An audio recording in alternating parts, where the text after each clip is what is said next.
మరో నెల రోజుల్లో ఏపీలో మహిళలకు ఉచిత బస్సు ప్రయాణ సదుపాయం అందుబాటులోకి రాబోతోంది. మరి దీనికి ఆర్టీసీ సిద్ధంగా ఉందా? రద్దీ పెరిగితే తగినన్ని బస్సుల్ని తిప్పగలదా?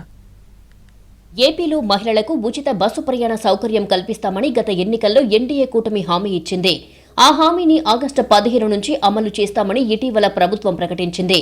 దీంతో ఉచిత బస్సు ప్రయాణ పథకం అమలుకు ఆర్టీసీ సమాయత్తమవుతుంది. ఉచిత బస్సు ప్రయాణ సౌకర్యాన్ని అమలు చేయడానికి మరో 4,000 బస్సులు కొనాల్సి ఉంటుందన్నది ఏపీఎస్ఆర్టీసీ అంచనా. అలాగే 10,000 మంది వరకు సిబ్బందిని నియమించుకోవాల్సి ఉంటుందని తెలుస్తుంది. ఆర్టీసీ కార్మిక సంఘాలు కూడా ఈ మేరకు ప్రభుత్వానికి వినతులు అందజేశాయి. అయితే ఆగస్టు 15 నాటికి 4,000 బస్సుల్ని కొనే పరిస్థితి లేదు. ముఖ్యంగా అన్ని పర్యావరణ హితమైన ఎలక్ట్రిక్ బస్సులే ఉండాలి అన్నది సీఎం చంద్రబాబు ఆదేశం. మంత్రుల కమిటీ సైతం కొత్త బస్సులు కొనుగోలుకే ప్రాధాన్యమిచ్చింది. కానీ ఎలక్ట్రిక్ బస్సుల కొనుగోలుకు సమయం పడుతుంది కనుక అప్పటి వరకు పాత బస్సులకు మెరుగులద్దే పథకాన్ని ముందుకు నడిపించాలని భావిస్తుంది ఏపీఎస్ఆర్టీసీ.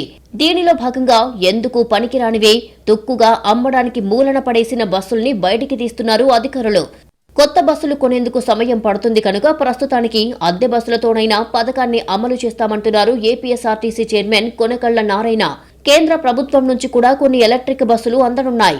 దీంతో కొత్త బస్సులు వచ్చే వరకు పాత బస్సులతో పథకాన్ని అమలు చేయాలి అనే కృత నిశ్చయంతో ముందుకు వెళ్తున్నారు అధికారులు.